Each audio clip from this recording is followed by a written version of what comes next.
Chag Sameach and Happy Shavuot. You might wonder why I'm saying Happy Shavuot when Shavuot was a week ago. What in the world is this? How in the world does the Christian church keep Shavuot on a day that's not actually Shavuot? Now, let's talk about this. In the 1st century AD, during the time of the Second Temple, there was actually two rival opinions on how to interpret the command in Leviticus 23:16 that talks about Shavuot being 50 days from a said Sabbath around the time of the Feast of Passover.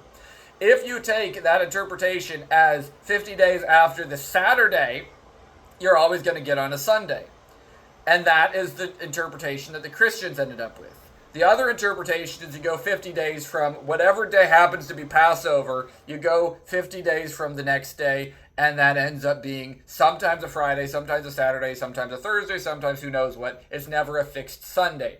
Now, the Christians, they took the one interpretation because that was highly important that, Easter's always on a Sunday. So first fruits in their interpretation is always on a Sunday. And then 50 days later, you're going to have Pentecost is always going to be on a Sunday. You're never going to get Pentecost on a Thursday because we need Pentecost to be on a Sunday for the importance within the Christian church. Now, because the Jews did not accept Christ and they were off on their own, and the Christians had this other religion that got started, and there was a